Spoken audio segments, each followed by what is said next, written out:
well. Thank you. Good afternoon all and welcome to the Vale Glamorgan Council's Cabinet meeting of the 6th of February 2025.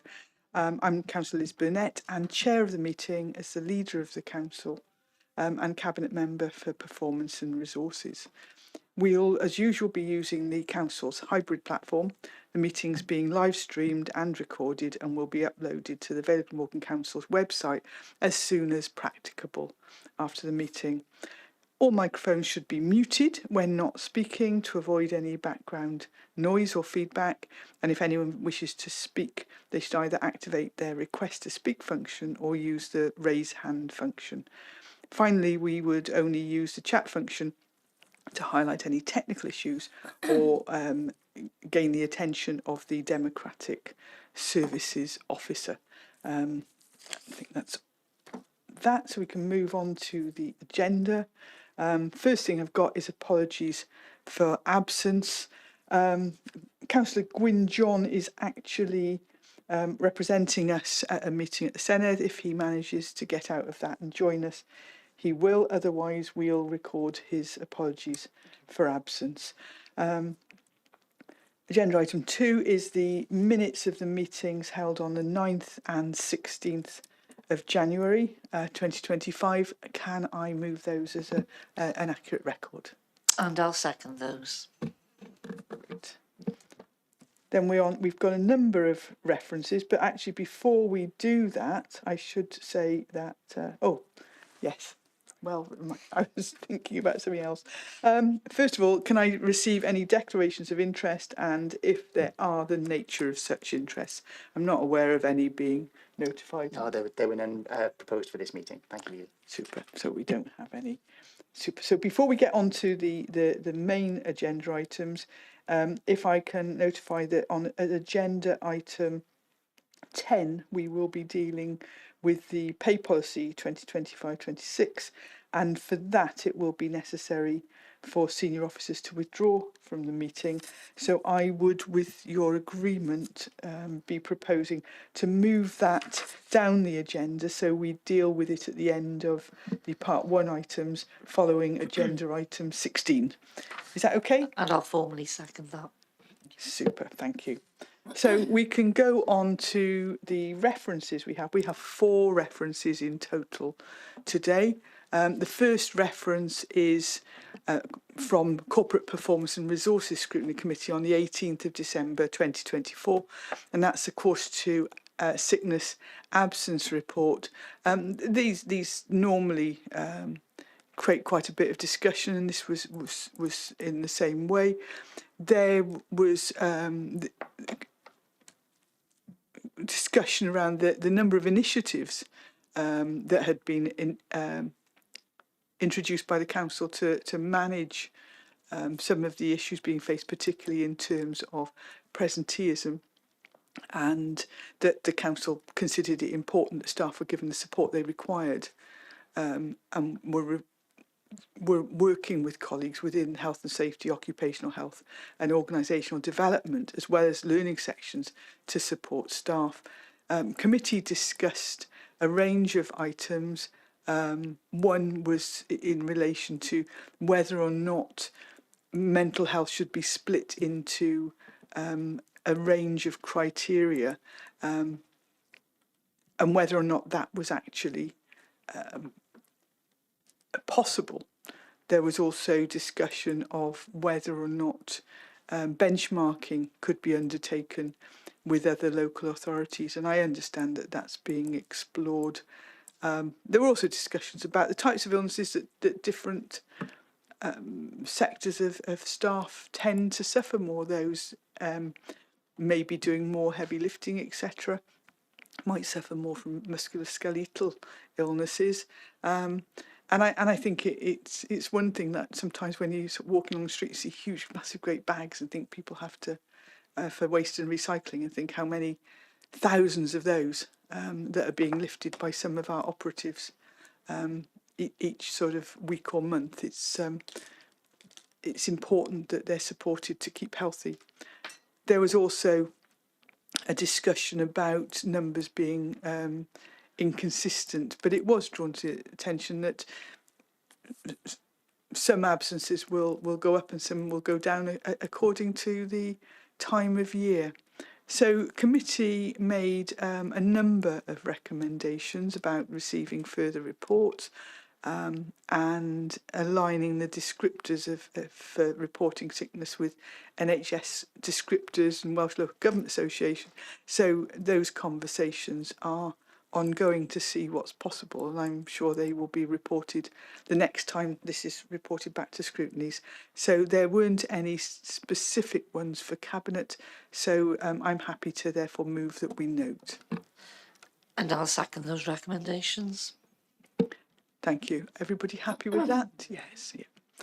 Then agenda item 5, that's the another reference from Corporate Performance and Resources, and this is the Q2 revenue monitoring report for 2024-25. So it was noted that this actually was being discussed after there was an announcement from Welsh Government in terms of budget proposals.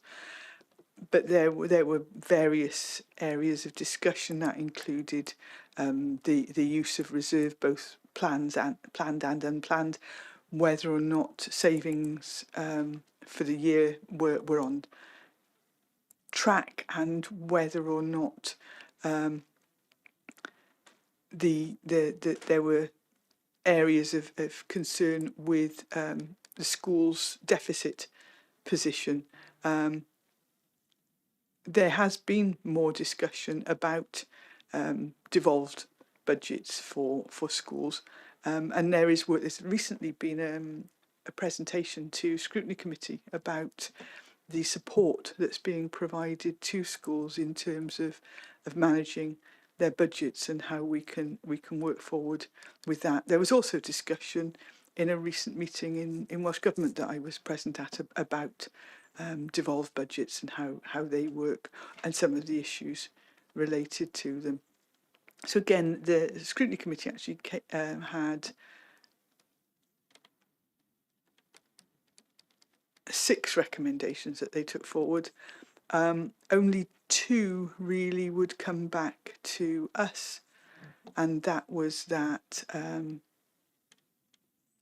Cabinet be recommended to consider that savings targets be set for procurement exercises, and that also that Cabinet be recommended to consider that the maximum budget the Council has available for procurement exercise for a procurement exercise be shared with bidders, making it clear in the invitation to tender that the maximum budget cannot be exceeded. They are areas for the Head of Finance to consider, and will do so and feedback in due course. So with the exception of those 2, we will note the report, and the other 2 have been taken for by the Head of Finance. And I'll second those recommendations. Thank you. Didn't have to even say that, did I?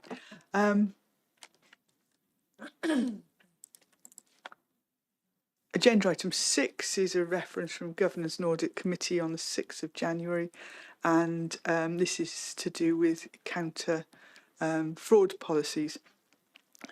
And that's one of the core functions of the Governance and Audit Committee is to consider the effectiveness of the Council's risk management arrangements, and that includes anti-fraud and corruption policies. They reviewed it. It's actually included at Appendix 1. Let's have a quick look at this. And it's an updated form that has been in existence up until from 2021 to 24.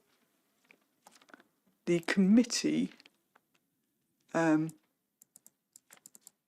actually passed it without any additional comment. There were some queries. The chair asked whether or not the National Fraud Initiative Survey checklist had been considered when drafting the new policies. And the Deputy Head of the Regional Internal Audit Service clarified that it would be in the current round of the National Fraud whatever it is with I. So that was really the only discussion to do with that. And they agreed and referred it to us for approval. So from our perspective, it's just for us to approve the counter fraud policy, and I would therefore move. And I'll second that recommendation. Agenda item 7 is the a reference from Homes and Safe Communities Scrutiny Committee, and this was related to work to tackle poverty and the current cost of living crisis. And the report specifically dealt with the period of June 2024 to November 2024. It actually looked at the breadth of work undertaken to support people, and that was both into employment as well as specific initiatives within, say, for example, community hubs, etc. It highlighted the work to tackle food insecurity, and interestingly, that was a subject of a conversation with the PSB yesterday in terms, again, of the breadth of work that's going on across or members of the PSB in the Vale of Glamorgan.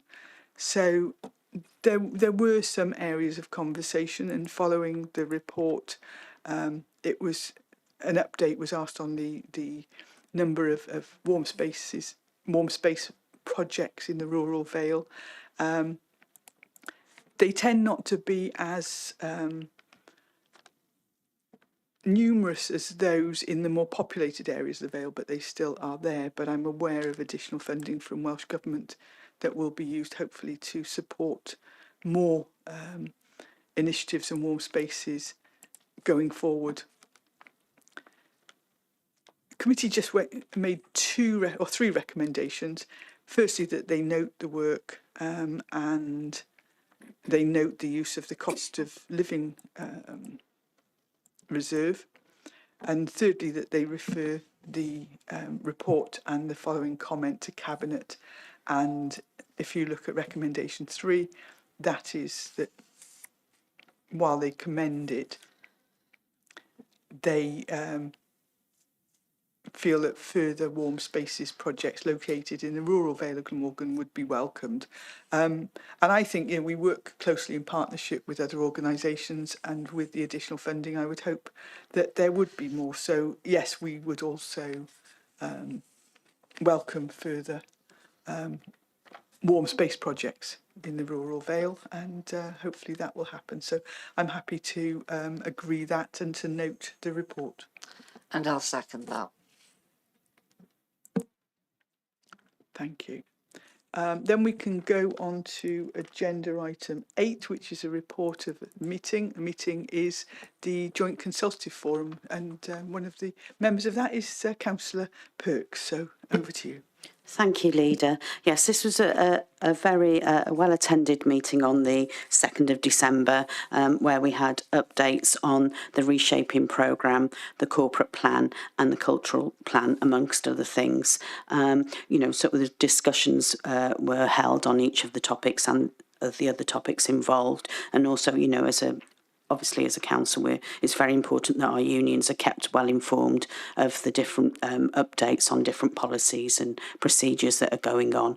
So that's just a brief update and report back on that meeting. Thank you. And so are you moving that we note? Sorry, Leader. Yes, I move we note. Thank you, and happy to support that. Interestingly, there are lots of social partnerships in existence. So we actually are involved in the one for education, the one Wales wide, and other local ones as well. So yes, it's normally discussions are very constructive and help us to move our services forward. Thank you for that. So as I mentioned earlier, oh no, we haven't got to that yet. Agenda item 9 is relates to the Vale of Glamorgan Council panel performance assessment. this, while this is part of the statutory duties of the council, in terms of undertaking a panel performance assessment, it fits in with our whole self-assessment processes. We now got used to having annual self-assessments. That's happened twice now. But in addition, the legislation under the Local Government and Elections Wales Act 2021 has introduced a requirement for an external assessment which is undertaken by independent peers. So people who are used to working in local government, who understand the whole background to it, but who are independent of the council. And they undertake a panel performance assessment of the council. That was particularly relevant at the moment because we have been developing a new corporate plan, and we felt very much that the two could go hand in hand to actually increase our performance even further. And hopefully that's exactly what will happen. So let's get down to the main thing.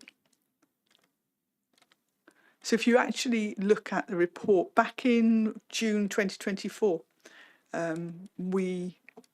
Cabinet considered a report in relation to the process, and then we referred it to scrutiny committees. And if you look at paragraph 1.6, that actually talks about the feedback from the scrutiny committees, and it was saying that they wanted a focus group of elected members to be incorporated as part of the process. Well, that happened, or they wanted, involvement of backbench members.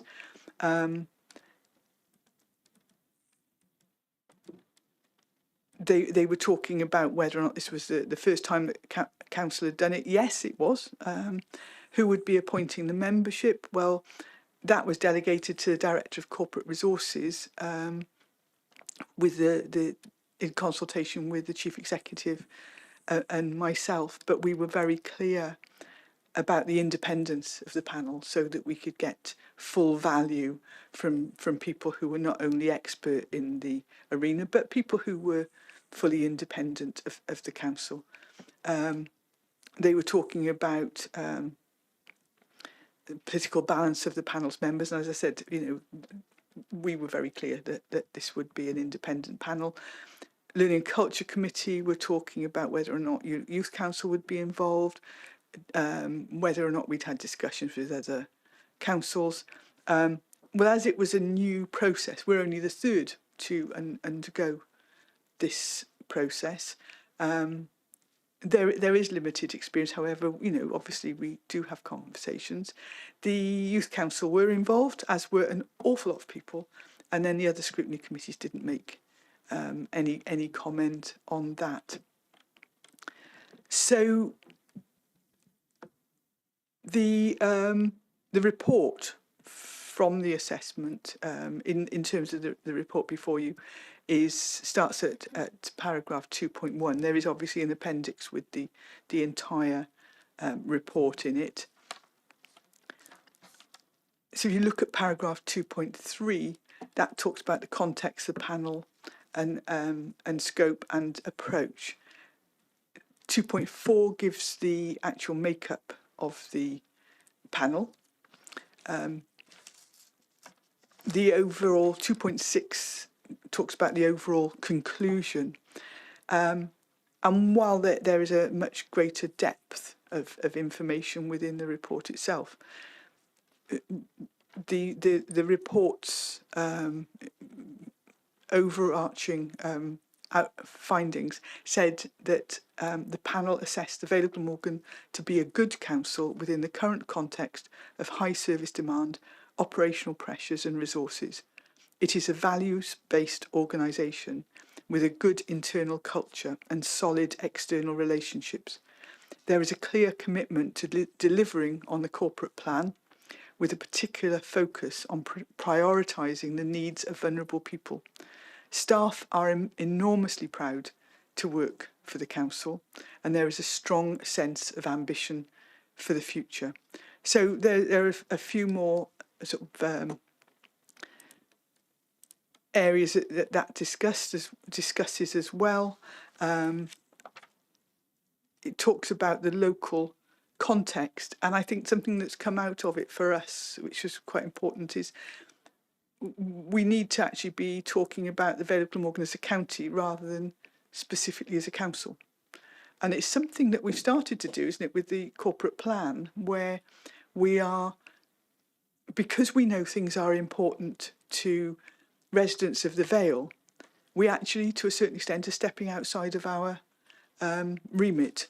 Because if we know that transport is important, we will go and talk to transport providers, even though it might not be our specific remit. We will go and talk to the health board, because we know that health is crucially important to people. So we will be talking much more about the Vale of Glamorgan.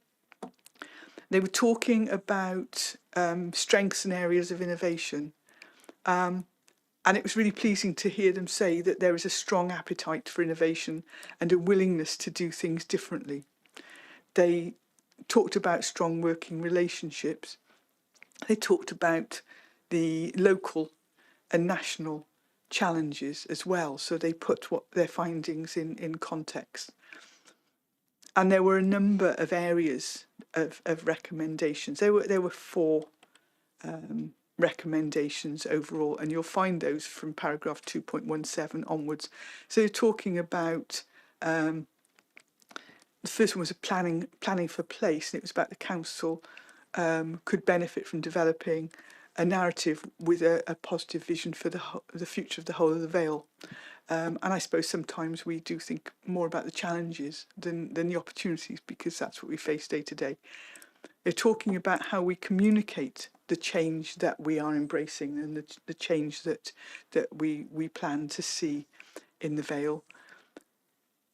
That we should build on existing strong partnerships. And it was very, very positive to see the comments, not only about our partnerships, but from our partners about working for us. And in the interim, actually, it's been really good to have people quoting the corporate plan, the draft corporate plan, back at me, because they liked some of the contents in it. So that bodes well for the future. And then in terms of recommendation 4 was governance and using resource effectively. And I think that we'll see some changes coming forward on that about do we use our meetings to best effect? Are we talking about the right things that matter to the people of the Vale? And I think that that will move forward. So if you look at paragraphs 2.25 onwards, that's the council's response to the recommendations, and this report is going to Governance and Audit, and I'm sure that we'll be discussing it a lot more there rather than take up additional time today. So I was hugely pleased at the outcomes of this. I was also very, very grateful for the opportunity. I mean, I was quizzed for about an hour a day for the whole week. And the opportunity that we don't get quite often to reflect fully on what we're doing and in order to improve. I feel that opportunity for everybody that's been involved will allow us to improve what we're doing. And at the end of the day, that is to the benefit of the people at the Vale of Glamorgan. So a really worthwhile exercise. And I don't know if any of them will watch, but hopefully they'll see that I would really like to thank the panel for the time they spent in the Vale of Glamorgan over that week. And the insight into our own practice that they've helped us to achieve. So I've got a hand up. Mark, you wanted to come in before I make the recommendations. Yeah, can I come in? I think this is a fantastic report, and obviously I'd like to thank not just our fellow members for contributing towards, but also the officers within the council, but also our various stakeholders, because they've made a very positive input. And I think if people look on page 5 in terms of local context of the report, you get a really good flavour of what the Vale Glamorgan is like. And I would urge anyone who's never looked at the Vale Glamorgan in terms of the demography of the Vale Glamorgan, the economy of the Vale Glamorgan, just look at this as a starting place. And then you can read further on about it. Because clearly, they've got a really good capture of what the Vale is like. And what I like about this report, it's not just internal looking, it's external looking as well. It's not just looking about what we are like as a council, but also what the county is like. And I think that's to congratulate the people that actually did this to us. And I think we'll learn from it. And clearly, this is a way forward. So I'm really pleased with it, and I urge everyone to read this report. Thanks, Mark. So the recommendations that we've got before us, and we've got 6, but I will read them all out, is that Cabinet welcomes and notes the contents of this report and appendices. Secondly, that Cabinet refers this report and appendices to Governance and Audit Committee for their consideration at the meeting of the 17th February 2025, with any comments reported back to Cabinet for further consideration. That Cabinet... Hang on, I'm just reading. Oh, that's right, yeah. The Cabinet refers this report and appendices and the views of the Governance and Audit Committee and Cabinet to full Council for consideration and approval. For that, full Council considers this report and the views of the Cabinet and Governance and Audit Committee and approves the Council's response to the panel performance assessment. That 5, that following consideration and approval by full Council, delegated authority be granted to the Director of Corporate Resources to send a response to the panel performance assessment to the members of the panel, the Auditor General for Wales, His Majesty's Chief Inspector of Education and Training in Wales and the Welsh Ministers. And 6, that Cabinet receives updates on the progress to implement the recommended areas of improvement in due course, including as part of the Council's next annual self-assessment report later in 2025. And I'd move. I'm happy to formally second those recommendations and actually to endorse, I think, the things that have come out of that report. And I do look forward then to having some feedback. And I think for me, one of the most important statements made is that we're a values-based organisation. I think it's a good starting base, and you make your decisions on that base. And I think that's really important for who we are. Thank you. And we're all in agreement. Super. So we're not doing pay policy yet, so we will go on to agenda item 11. That's the reshaping digital service structure. This report actually has a part 2 report, an associated part 2 report, which we will deal with later in the agenda. And it sets out the rationale and proposals for restructuring the digital service, including ICT and business improvement teams. So at the moment, I mean, the team that is in existence was restructured in 2018, and the business improvement team was created in 2013. There are currently 48 roles in the combined teams. We've talked a lot about sort of digital and digitisation, etc. It's one of the key themes in the reshaping programme. And in 2023, the council recruited a new post of head of digital to progress this area, and there's been some super work ongoing since. There are quite a lot of initiatives, but it's become very evident that if we wish to achieve the council's ambition for digital, then we basically need to have the right structure, right framework, right people in the right places. So we need to change how we deliver technology and need to increase our focus on delivering value to the organisation and reduce the time spent supporting legacy infrastructure and applications. We know that some in more recent upgrades in IT infrastructure have actually already simplified practices. But I think more than that, we know that if we have the right digital services, while it will speed things up for some people, it will also give us the appropriate resource to provide support for people who maybe aren't as digitally included as others. So the digital team are working with directorates to embed technology in the right way so that services are functioning and also creating the right services to residents.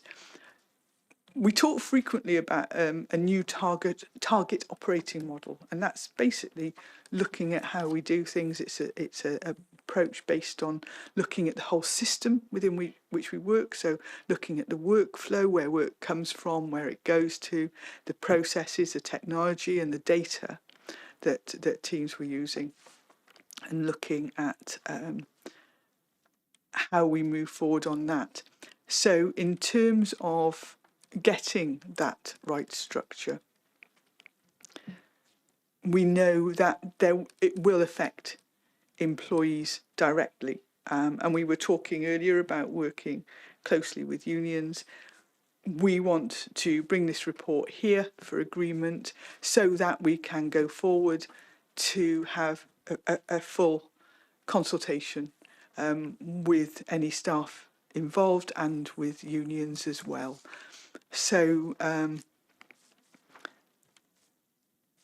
that will be covered in the Part 2 report. And if that is agreed, as I said, the consultation process will commence. So on this report, it's fairly straightforward, the recommendations. It's that Cabinet considers and approves a change to the structure of the teams in digital as set out in this report and the associated Part 2 report on this agenda. We can't agree the Part 2 report yet, can we? No, we will just, hang on, let's have a look. We've considered and noted this report. Sorry, I didn't spot that when I was signing it off. And secondly, that should it be approved, that Cabinet receive an update on the work of the digital service as part of future reports on the reshaping programme. I think that'll fit that, won't it, in terms of what we want to say and what we can say. So we will deal with that again and Part 2. And I would move that. And I'm happy to second that.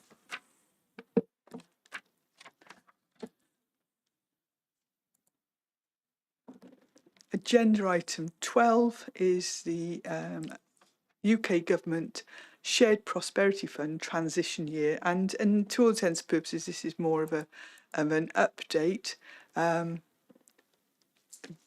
the Shared Prosperity Fund was coming to an end at the end of March of this year, but we have had awarded transition funding for the next year before details of any future funds of the following year come through.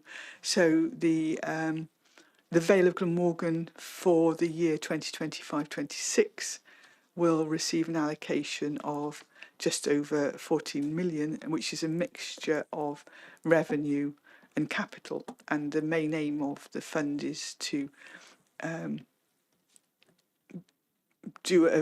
cover a few areas, and that's sort of communities in place, supporting local businesses and people and skills, with an overarching aim to build pride in place, so it's people's connection with their areas, increase life chances under those headings. So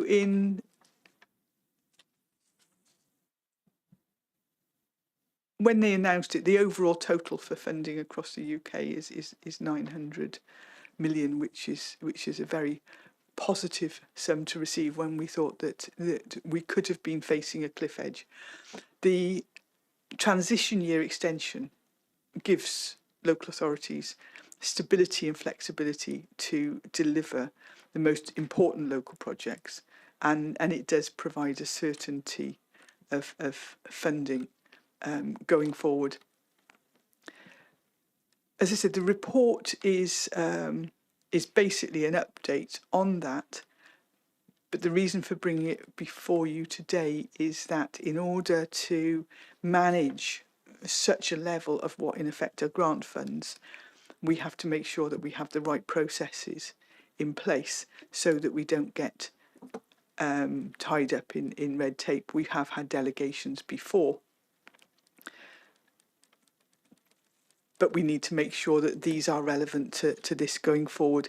And that's why the recommendations, we actually have 10 recommendations before us today that take up the whole of page 3 and the top of page 4.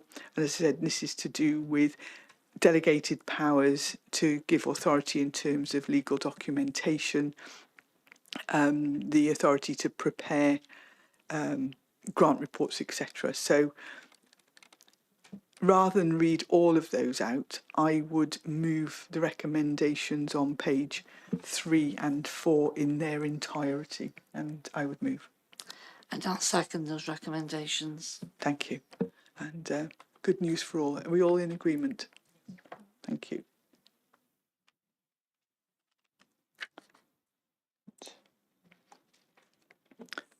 Agenda item 13 is surveillance and the regulation of Investigatory Powers Act 2000. And this actually was quite an interesting report to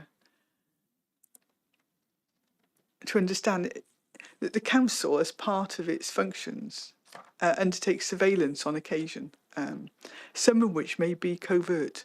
And at first I thought, well, what is this about? But actually, when you read into it, it is part of governance arrangements to make sure that public funds are used properly and effectively. And so this includes an overarching policy which sets out the council's expectations and also the council's governance arrangements. So if you have a look, so the background to it obviously is big legal framework. But if you have a look at the actual report that's attached to this, it talks about the types of monitoring and surveillance activity that can be undertaken as part of its public functions. And it actually says, goes without saying, but it does state that such activity is a powerful tool for responsible use only. And so if you have a look at paragraph 3.9 onwards, it talks about part 1, where it's looking at the interception of communications data. And if in paragraph 3.12, it talks about, well, what is an example of that? And that could be, say, for example, that trading standards might use communications data to discover the name and address of the subscriber of a telephone number who might be suspected of being involved in illegal money laundering, for example. And it's the type of thing you think, well, I didn't know that sort of thing would go on at our level. But if you look then at paragraph 2, at part 2, and paragraph 3.24, that actually talks about covert surveillance. And that is also, there are examples of that, and it might be things like monitoring, observing or listening to persons, their movements, conversations, etc. And that again is linked into crime, fraud, etc. So a really interesting area that I hadn't been fully aware of, but very, very essential when we are charged with, as I said, caring for public money effectively. So it's very straightforward. It's just basically for us to first of all note the contents of the report and the updated policy. That's Appendix A that I've just referred to, and that, you know, if we're happy to note that, subject to recommendation 1, Cabinet endorses the updated policy, which is at Appendix A. Said fairly straightforward, and I'm happy to move. And I'll second that. And everyone's in agreement. So we will move on now to agenda item 14, which is over to the Cabinet Member for Neighbourhood and Building Services, and it's the tender for the supply of fuel. So over to you, Mark. Thank you very much, Leader. Yes, I'll go through this. This report is concerned supply of fuel for the council fleet vehicles. The UK experienced fuel supply disruptions in late 2021, primarily due to consumer panic while in the actual fuel shortage. This significantly impacted upon the council's operations, depleting fuel reserves and limiting waste collection vehicle availability. As a result, a more reliable fuel supply was secured. But to ensure future fuel security, the council tender process considered not only cost, but also supply reliability and customer service. And I think this is really important, that when we look at tenders, we don't just look at the cost, but we're also looking at reputation and reliability, customer service, and these quality aspects, which are also crucial to any tender. While transitioning to a zero carbon fleet, and obviously that's our objectives under Project Zero, but that will take time and investment. And therefore we need to maintain a diesel supply load is essential. So we need to make sure we've got sufficient stock of diesel, especially when we have the kind of inclement weather we've had recently, because obviously we rely upon vehicles having sufficient fuel, especially in these times when, of course, fuel is going to be more used, because obviously with the heat and everything else that needs to go on, that's important. And obviously environmental considerations were obviously included in this tender process. In collaboration with the Neighbourhood Council, this tender was posted on Sale to Wales, which is the umbrella organisation we use for procurement, especially on large-scale procurement exercises, with both councils evaluating response to select a single supplier. This procurement aligns with our long-term sustainability goals, ensuring continual service delivery while exploring synthetic fuel options. So we're always looking for other fuel options, not just on with sources which are obviously non-renewables. The process reflects an integrated and collaborative approach, securing a stable fuel supply for essential services like waste collection, which obviously directs impact upon public well-being. I move that we note the contents of the report and that we take decisions on the award of the contract under Part 2, which will later be posted onto the agenda, and I so move. Thanks, Mark. Happy to second. And I can't see any dissent or comment, so that's agreed. We'll discuss it further under Part 2. So the next agenda item is the for the Cabinet Member for Public Sector Housing and Tenant Engagement, and that's one-stop shop procurement exercise. Over to you, Sandra. Thank you, Leader. So, yes, as you said, this is the one-stop-shop procurement exercise report for Cabinet. The Housing Support Grant programme is the policy and funding framework for delivering housing-related support to vulnerable people in different types of accommodation and across all tenures.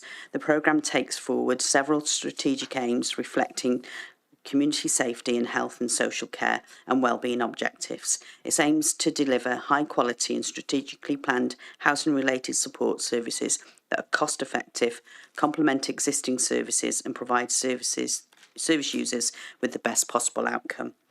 The programme contributes to the meeting the aims of improving lives and communities, Homes in Wales, the National Housing Strategy and the 10-year homelessness plan, with a strong emphasis on the prevention of homelessness. It's also essential in assisting the local authority to fulfil its duties under the Housing Wales Act 2014 and the Vale of Glamorgan's Homelessness Prevention Strategy. There is no direct resource implications associated with this report. All funding requirements identified for the resourcing under the Housing Support Grant Programme is financed through the grant funding from Welsh Government. The One Stop Shop is a drop-in support service located on Halton Road in Barry that delivers housing and advice and support to people who are homeless or at risk of homelessness. The aim of the service is to prevent homelessness and to maximise the independent living, thereby reducing the pressure on statutory homeless services and other housing support services. The current One Stop Shop contract expires in April 2025. The Vale of Glamorgan Council's standing orders requires a full procurement exercise to be undertaken for all contracts exceeding the value of 300,000. This report brings the procurement exercise to the attention of Cabinet and to request delegated authority to accept the most advantageous tender bid and to execute the contract in a timely manner to ensure continuity of service. So the recommendations, there's two of those. One, that the delegated authority be granted to the Director of Environment and Housing Services in consultation with the Cabinet Member for Public Sector Housing and Tenant Engagement to award the One Stop Shop contract to the most economically advantageous support provider resulting from the procurement process as described in this report. 2, that delegated authority be granted to the Monitoring Officer, Head of Legal and Democratic Services to prepare, negotiate where necessary and execute all contractual documentation required to enter into the new arrangement for the avoidance of doubt should a new arrangement include a move to a different premises, then this shall include any documentation required in connection with the occupation of that premises. And I move these recommendations in this report. Thanks, Sandra, and delighted to second. And no dissent within the room or online, so that's agreed. Thank you. The next agenda item is also yours. So this is the Vale of Glamorgan Council Housing Policy on application of the Welsh Housing Quality Standard 23. So WHQS to the rest of us. Over to you, Sandra. Thank you, Leader. Yes, I welcome this report. This is, sort of how we're going to actually apply the Welsh Housing Quality Standards that Welsh Government has set for us. So on the 23rd of March 2020, Cabinet was asked to consider the first revision of the policy on application of WHQS C287. The policy was subsequently referred to the Homes and Safe Communities Committee for observations. This policy has now been reviewed following the introduction of new requirements of WHQS. There have been a number of changes to the WHQS in a move towards decarbonation of the rented housing sector. The principles of this policy have been discussed with both Welsh Government and the Council's tenant working groups to ensure that the interpretation of the WHQS continues to meet objectives of the new standard. And I think we've seen, other reports that have come through Cabinet, that have where we're doing pilot schemes on how, sort of decarbonisation, the different methods of heating homes and things like that that have come through that we've supported previously. If I can just state the 8 requirements for the WHQS. So the key building components remain in good condition, it's safe and secure, that homes must be affordable to heat and have minimal environmental impact. Homes must have an up-to-date kitchen and utility area. They must have an up-to-date bathroom, must be comfortable and promote well-being, must have a suitable garden or communal garden where, it's obviously flats or things, and must have an attractive and practical outside space. And I think if we look at the homes that we've actually produced and developed over the last few years, we can see that we're actually working to those Welsh Housing Quality Standards. The report can be read in Appendix 1 and it's well worth having a look through to see what the requirements are. So for a kitchen, it could be, a 14-year plan unless the kitchen is already, is at good standard at that age. And then the bathroom would be like a 26-year sort of replacement. So I think it's well worth having a look through so people know what the housing development team and the housing and maintenance and things like what we're working towards. So the recommendations are that Cabinet accepts in principle the revisions to the Vale of Glamorgan Council Housing Policy on application of the Welsh Housing Quality Standard attached at Appendix 1 to this report, that the report be referred to the Homes and Safe Communities Scrutiny Committee for consideration, and 3, that subject to no changes to the policy being recommended by the Homes and Safe Communities Scrutiny Committee, the policy be agreed. And I move those recommendations, Leader. And I'm happy to second, but I'll bring Mark in as well.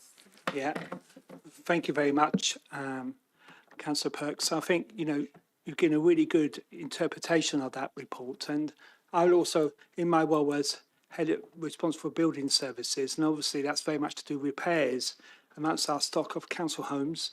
I'm very keen for this to be implemented, but I think if people look at the detail of it, especially the interpretation of it, you realise in fact this will help all properties, not just council owned or socially owned properties, because they are a really good standard and a good guidance for other housing as well, because it will mean that those houses and flats will be regularly maintained. And I think that is really important.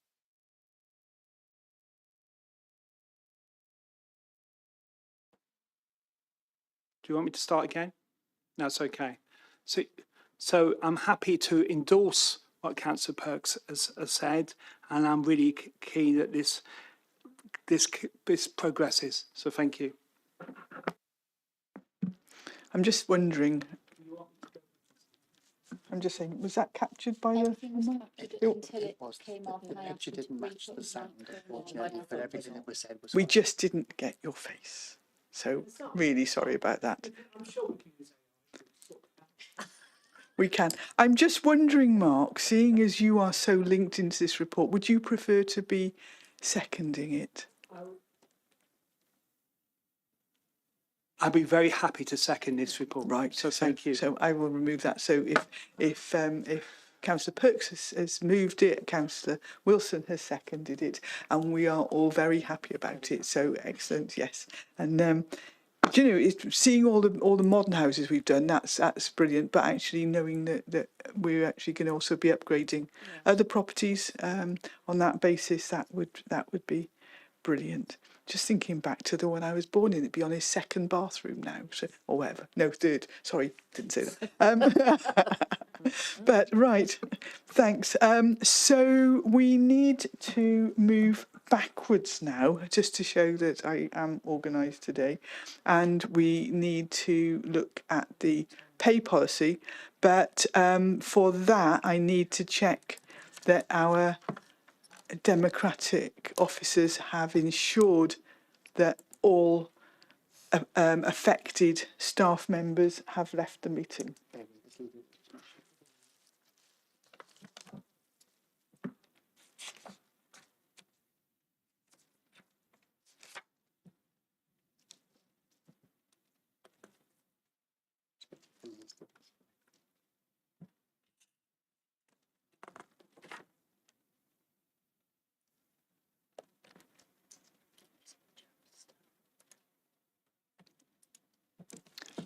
Hello, Liz. Can I ask you to disconnect from the meeting? Liz Jones, please.